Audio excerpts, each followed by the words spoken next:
प्रहार military स्कूलमध्ये कारगिल विजय दिवस सप्ताह साजरा. ऑपरेशन सिंदूर कार्यक्रम उत्साहात संपन्न. कारगिल विजय सप्ताह निमित्तानं प्रहार मिलिटरी स्कूल रविनगर इथं ऑपरेशन सिंदूर या विशेष कार्यक्रमाचं आयोजन करण्यात आलं. विद्यार्थ्यांमध्ये देशभक्ती, शौर्य आणि लष्करी जाणीवा जागवण्यासाठी घेण्यात आलेला हा उपक्रम अत्यंत प्रेरणादायी ठरला. कार्यक्रमाचे प्रमुख आकर्षण म्हणजे ब्रिगेडियर सुहास कुलकर्णी यांचा विद्यार्थ्यांशी थेट संवाद. त्यांनी ऑपरेशन सिंदूर सारख्या लष्करी मोहिमांचा संदर्भ घेत भारताच्या सर्जिकल क्षमतांबद्दल विद्यार्थ्यांना अत्यंत प्रभावीपणे मार्गदर्शन केलं. त्यांच्या अनुभव समृद्ध संवादातून विद्यार्थ्यांच्या मनात देशसेवेची प्रेरणा जागी झाली.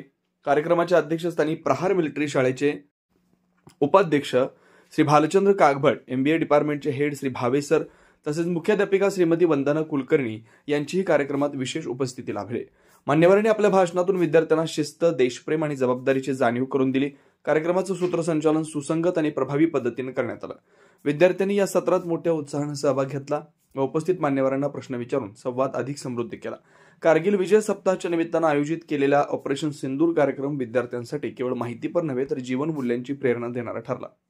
गढ़चिरौली महाराष्ट्र का उभरता steel power house Lloyds Metals की अगुवाई में माननीय मुख्यमंत्री श्री देवेंद्र फडणवीस की उपस्थिति में 4.5 मिलियन टन क्षमता प्रतिवर्ष स्टील प्लांट का ऐतिहासिक शिलान्यास, 100 बेड का अस्पताल, आधुनिक CBSE स्कूल, हॉस्टल और स्मार्ट टाउनशिप भविष्य आकार ले रहा है लॉयड्स मेटल्स के साथ.